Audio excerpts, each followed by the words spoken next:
পরাজিত ফ্যাসিবাদী শক্তি আরও বিভিন্ন জায়গা থেকে অস্ত্র বাংলাদেশে ঢোকানোর ও দেশের পরিস্থিতি অস্থিতিশীল করার চেষ্টা করছে।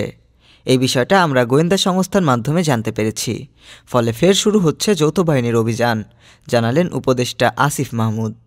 লুট হয়ে যাওয়া ও অবৈধ অস্ত্র উদ্ধারে যৌথ বাহিনী এ অভিযান শুরু করবে বলে জানিয়েছেন অন্তর্বর্তীকালীন সরকারের উপদেষ্টা আসিফ মাহমুদ সজীব ভুইয়া।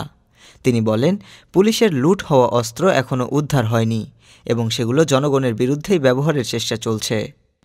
পরাজিত ফ্যাসিবাদী শক্তি নানাভাবেই আরও বিভিন্ন জায়গা থেকে অস্ত্র বাংলাদেশে ঢোকানোর এবং দেশের পরিস্থিতি অস্থিতিশীল করার চেষ্টা করছে। আবার পুনরায় যেই সম্মিলিত যৌথ বাহিনী আছে, সেই যৌথ বাহিনীর অভিযান অতি ইফেক্টিভভাবে যাতে আবার পরিচালনা করা যায় এবং যে অস্ত্রগুলো জনগণের জন্য হুমকি স্বরূপ এখনো বাইরে আছে সেগুলো দ্রুত উদ্ধার করার জন্য আমরা সরকারের সর্বোচ্চ পর্যায় থেকে নির্দেশনা দিব। এটা নিশ্চিত করতে চাই যে কেউ যে কোনো ফ্যাসিবাদী শক্তি, পরাজিত শক্তি যদি কোনোভাবে এদেশের জনগণের জন্য হুমকি স্বরূপ হয়ে ওঠে, তাদেরকে বিন্দু মাত্র ছাড় দেওয়া হবে না।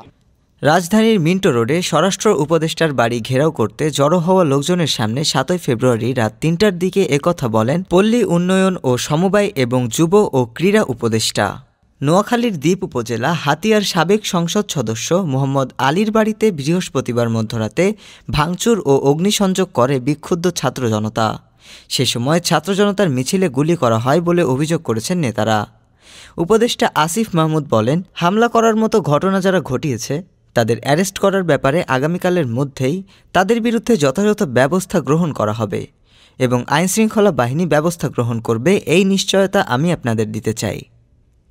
ডেস্ক রিপোর্ট, আজ বার্তা, ঢাকা।